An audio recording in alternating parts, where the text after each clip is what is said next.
ಮುಂಜಾನೆಯ ತಂಪಾದ ಗಾಳಿ ಊರಿನ ಪ್ರತಿಯೊಂದು ಮನೆಯನ್ನು ಮೆಲ್ಲನೆ ಎಬ್ಬಿಸುತ್ತಿತ್ತು. ಹಕ್ಕಿಗಳ ಚಿಲಿಪಿಲಿ, ದೇವಾಲಯದ ಗಂಟೆಯ ಧ್ವನಿ, ದೂರದಲ್ಲಿ ಕೇಳಿಬರುತ್ತಿದ್ದ ಹಸುವಿನ ಗಂಟೆಗಳ ಸದ್ದು ಎಲ್ಲವೂ ಸೇರಿ ಹೊಸ ದಿನದ ಆರಂಭವನ್ನು ಸಾರುತ್ತಿದ್ದವು. ಆ ಊರಿನ ಮಧ್ಯದಲ್ಲಿದ್ದ ದೊಡ್ಡ ಮನೆಯ ಹೆಸರು ಶಾಂತಿ ನಿಲಯ. ಆ ಮನೆಯ ಹಿರಿಯ ರಾಮಚಂದ್ರಯ್ಯ, ಅವರ ಪತ್ನಿ ಸಾವಿತ್ರಮ್ಮ ಇಬ್ಬರೂ ಜೀವನದಲ್ಲಿ ಸಾಕಷ್ಟು ಕಷ್ಟಗಳನ್ನು ಎದುರಿಸಿ ತಮ್ಮ ಮಕ್ಕಳನ್ನು ದೊಡ್ಡವರನ್ನಾಗಿ ಮಾಡಿದ್ದರು. ಅವರಿಗೆ ಇಬ್ಬರು ಗಂಡು ಮಕ್ಕಳು. ಹಿರಿಯ ಮಗ ರಾಧವ, ಕಿರಿಯ ಮಗ ಕಾರ್ತಿಕ್. ರಾಧವನ ಹೆಂಡತಿ ಸೀತಾ ಸರಳ ಸ್ವಭಾವದವಳು. ಎಲ್ಲರನ್ನೂ ಪ್ರೀತಿಯಿಂದ ನೋಡಿಕೊಳ್ಳುವ ಗುಣವಳದು. ಕಾರ್ತಿಕ್ನ ಹೆಂಡತಿ ನಂದಿನಿ ನಗರದಲ್ಲಿ ಬೆಳೆದಿದ್ದಳು. ಒಳ್ಳೆಯವಳೇ, ಆದರೆ ಸ್ವಲ್ಪ ಹಠದ ಸ್ವಭಾವ. ಆ ಮನೆಯಲ್ಲಿ ಇಬ್ಬರು ಮಕ್ಕಳು ಕೂಡ ಇದ್ದರು. ರಾಧವನ ಮಗಳು ಅನನ್ಯ, ಕಾರ್ತಿಕ್ನ ಮಗ ವಿಹಾನ್. ಹೊರಗಿನಿಂದ ನೋಡಿದರೆ ಅದು ತುಂಬಾ ಸಂತೋಷದ ಕುಟುಂಬದಂತೆ ಕಾಣುತ್ತಿತ್ತು. ಆದರೆ ಪ್ರತಿಯೊಂದು ದೊಡ್ಡ ಮನೆಯ ಗೋಡೆಯ ಹಿಂದೆ ಹೇಳಲಾಗದ ಕತೆಗಳಿರುತ್ತವೆ. ಆ ದಿನ ಬೆಳಿಗ್ಗೆ, ಸೀತಾ, ಕಾಫಿ ಆಯ್ತಾ ಎಂದು ಸಾವಿತ್ರಮ್ಮ ಅಡುಗೆ ಮನೆಯೊಳಗೆ ಕೇಳಿದಳು. ಆಯ್ತು ಅಮ್ಮ, ಈಗಲೇ ತರುತ್ತೀನಿ ಎಂದು ನಗುಮುಖದಿಂದ ಉತ್ತರಿಸಿದಳು ಸೀತಾ. ಅಷ್ಟರಲ್ಲಿ ನಂದಿನಿ ತನ್ನ ಕೋಣೆಯಿಂದ ಹೊರಬಂದಳು. ಅತ್ತೆ, ನನಗೆ ಗ್ರೀನ್ ಟೀ ಮಾಡಿಯ. ಸೀತಾ ನಗುತ್ತಲೇ ಮಾಡ್ತೀನಿ ನಂದಿನಿನ ಎಂದಳು. ಸಾವಿತ್ರಮ್ಮ ಎಲ್ಲವನ್ನೂ ಗಮನಿಸುತ್ತಿದ್ದಳು.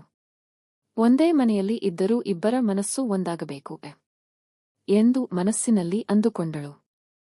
ರಾಘವ ಪ್ರತಿದಿನದಂತೆ ಹೊಲಕ್ಕೆ ಹೋಗಲು ಸಿದ್ಧನಾಗುತ್ತಿದ್ದ. ಅಪ್ಪ, ಇವತ್ತು ಮಳೆ ಬರೋ ಹಾಗಿದೆಯಲ್ಲ ಎಂದಳು ಅನನ್ಯ. ಮಳೆ ಬಂದರೆ ರೈತನಿಗೆ ಹಬ್ಬ ಕಣೇಯ್ಯ ಎಂದು ನಗಿದ ರಾಘವ. ಇದನ್ನು ಕೇಳಿ ರಾಮಚಂದ್ರಯ್ಯನ ಮುಖದಲ್ಲಿ ಹೆಮ್ಮೆ ಮೂಡಿತು. ನಮ್ಮ ಮಗ ಇನ್ನೂ ಮಣ್ಣಿನ ಬೆಲೆ ಮರೆತಿಲ್ಲ ಎಂದು ಸಂತೋಷಪಟ್ಟರು. ಇನ್ನೊಂದು ಕಡೆ ಕಾರ್ತಿಕ್ ಲ್ಯಾಪ್ಟಾಪ್ ತೆರೆದು ಆಫೀಸ್ ಮೀಟಿಂಗ್ಗೆ ಸಿದ್ಧನಾಗುತ್ತಿದ್ದ.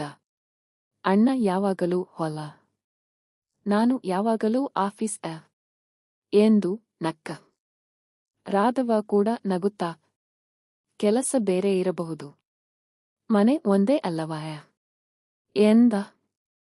ಆ ಒಂದು ಮಾತು ಕೇಳಿ ರಾಮಚಂದ್ರಯ್ಯನ ಕಣ್ಣು ತೇವವಾಯಿತು. ಮಧ್ಯಾಹ್ನ ಎಲ್ಲರೂ ಊಟಕ್ಕೆ ಕುಳಿತಿದ್ದರು. ಸೀತಾ ಎಲ್ಲರಿಗೂ ಊಟ ಬಡಿಸುತ್ತಿದ್ದಳು. ನಂದಿನಿ ಮೊಬೈಲ್ ನೋಡುತ್ತಲೇ ಊಟ ಮಾಡುತ್ತಿದ್ದಳು. ಸಾವಿತ್ರಮ್ಮ ನಿಧಾನವಾಗಿ ಹೇಳಿದಳು, ಮಗಳೇ, ಊಟ ಮಾಡುವಾಗ ಮೊಬೈಲ್ ಬಿಡುವ. ನಂದಿನಿ ಮುಖ ಸಡಿಲಿಸಿತು. ಅತ್ತೆ, ಈಗ ಎಲ್ಲರೂ ಹೀಗೆ ಮಾಡ್ತಾರೆಗ. ಅವಳ ಮಾತು ಸೀತಾಳಿಗೆ ಬೇಸರ ತಂದರೂ ಏನೂ ಮಾತನಾಡಲಿಲ್ಲ. ರಾಮಚಂದ್ರಯ್ಯ ಕೂಡ ಮೌನವಾಗಿದ್ದರು.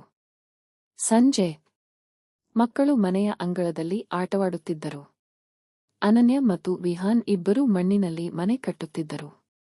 ಇದು ನಮ್ಮ ಮನೆ ಎಂದಳು ಅನನ್ಯ. ಇಲ್ಲ, ನಮ್ಮದು ದೊಡ್ಡ ಮನೆ ಎಂದ ವಿಹಾನ್. ಅವರ ಜಗಳ ನೋಡಿ ಎಲ್ಲರೂ ನಕ್ಕರು. ಆದರೆ ಆ ಮಕ್ಕಳ ಮಾತು ದೊಡ್ಡವರ ಜೀವನದಲ್ಲೂ ನಿಜವಾಗಲಿದೆ ಎಂಬುದು ಯಾರಿಗೂ ಗೊತ್ತಿರಲಿಲ್ಲ. ಕೆಲ ದಿನಗಳ ನಂತರ ಗ್ರಾಮದಲ್ಲಿ ಒಂದು ಜಮೀನಿನ ಬೆಲೆ ಏಕಾಏಕಿ ಏರಿತು. ರಾಮಚಂದ್ರಯ್ಯನ ಹೆಸರಿನಲ್ಲಿ ಇದ್ದ ಆ ಜಮೀನು ಕೋಟ್ಯಂತರ ರೂಪಾಯಿ ಮೌಲ್ಯ ಪಡೆದಿತ್ತು. ಈ ಸುದ್ದಿ ಊರಿಡೀ ಹರಡಿತು. ಅದೇ ದಿನ ರಾತ್ರಿ ಕಾರ್ತಿಕ್ ಮತ್ತು ನಂದಿನಿ ತಮ್ಮ ಕೋಣೆಯಲ್ಲಿ ಮಾತನಾಡುತ್ತಿದ್ದರು. ಅಷ್ಟು ದೊಡ್ಡ ಜಮೀನು ಇದೆಗ ಎಂದಳು ನಂದಿನಿ. ಹೌದು, ನಮ್ಮ ಪಾಲು ನಮಗೆ ಸಿಗಬೇಕು ಕಾರ್ತಿಕ್ ಸ್ವಲ್ಪ ಯೋಚಿಸಿದ. ಇದೀಗ ಆ ಮಾತು ಬೇಡ. ಏಕೆ ಬೇಡ? ಅಪ್ಪನಿಗೆ ನೋವಾಗುತ್ತದೆ. ನಾಳೆ ತಡವಾದರೆ ಏನು ಮಾಡ್ತೀಯಾ? ಆ ಮಾತು ಕಾರ್ತಿಕ್ ಮನಸ್ಸಿನಲ್ಲಿ ಬೀಜ ಬಿತ್ತಿತು. ಅದೇ ಸಮಯದಲ್ಲಿ ರಾಘವ ತನ್ನ ತಂದೆಯ ಕೋಣೆಗೆ ಹೋದ. ಅಪ್ಪ, ನೀವು ತುಂಬಾ ದಣಿದಿರಾ? ವಯಸ್ಸಾಯ್ತು ಮಗನ, ನೀವಿದ್ದರೆ ಸಾಕು ಎಂದು ರಾಘವ ಅವರ ಕೈ ಹಿಡಿದ. ರಾಮಚಂದ್ರಯ್ಯ ನಗಿದರು. ಈ ಮನೆ ಯಾವತ್ತೂ ಒಂದಾಗಿರಬೇಕು ಎಂದು ಹೇಳಿದರು. ರಾಘವ ತಲೆಯಾಡಿಸಿದ. ಆದರೆ ಬಾಗಿಲಿನ ಹೊರಗಡೆ ನಿಂತಿದ್ದ ಒಬ್ಬ ವ್ಯಕ್ತಿ ಆ ಮಾತುಗಳನ್ನು ಕೇಳುತ್ತಿದ್ದ. ಅವನು ಊರಿನ ರಿಯಲ್ ಎಸ್ಟೇಟ್ ವ್ಯಾಪಾರಿ ಮಹದೇವ. ಅವನ ಕಣ್ಣಿಗೆ ಆ ಜಮೀನಿನ ಮೇಲೆ ಬಹಳ ದಿನಗಳಿಂದ ಆಸೆ ಇತ್ತು. ಈ ಕುಟುಂಬ ಒಡೆಯಿದರೆ ಜಮೀನು ನನ್ನ ಕೈಗೆ ಬರುತ್ತದೆ ಎಂದು ಮನಸ್ಸಿನಲ್ಲಿ ಕುತಂತ್ರದ ನಗು ನಕ್ಕ. ಅವನಿಗೆ ಗೊತ್ತಿತ್ತು, ಕುಟುಂಬವನ್ನು ಹೊರಗಿನಿಂದ ಒಡೆಯುವುದು ಕಷ್ಟ. ಆದರೆ ಒಳಗೆ ಅನುಮಾನ ಬಿತ್ತಿದರೆ ಸಾಕು, ಮನೆ ತಾನೇ ಕುಸಿಯುತ್ತದೆ. ಆ ರಾತ್ರಿ ಶಾಂತಿ ನಿಲಯದ ಎಲ್ಲರೂ ಮಲಗಿದರು. ಆದರೆ ಒಬ್ಬನ ಮನಸ್ಸಿನಲ್ಲಿ ಆಸ್ತಿ, ಇನ್ನೊಬ್ಬನ ಮನಸ್ಸಿನಲ್ಲಿ ಕುತಂತ್ರ, ಮತ್ತೊಬ್ಬನ ಮನಸ್ಸಿನಲ್ಲಿ ಕುಟುಂಬವನ್ನು ಉಳಿಸಬೇಕು ಎಂಬ ಪ್ರಾರ್ಥನೆ. ಮುಂದಿನ ಬೆಳಗ್ಗೆ ಒಂದು ಅನಾಮಧೇಯ ಪತ್ರ ರಾಮಚಂದ್ರಯ್ಯನ ಮನೆಯ ಬಾಗಿಲ ಬಳಿ ಬಿದ್ದಿತ್ತು. ಆ ಪತ್ರದಲ್ಲಿ ಕೇವಲ ಒಂದು ಸಾಲು ಮಾತ್ರ ಬರೆಯಲಾಗಿತ್ತು: ನಿಮ್ಮ ಮನೆಯವರು ನಿಮ್ಮನ್ನು ಮೋಸ ಮಾಡುತ್ತಿದ್ದಾರೆ. ಆ ಪತ್ರವನ್ನು ಮೊದಲು ಯಾರು ನೋಡುತ್ತಾರೆ, ಅದು ಈ ಕುಟುಂಬದ ಜೀವನವನ್ನು ಹೇಗೆ ಬದಲಾಯಿಸುತ್ತದೆ.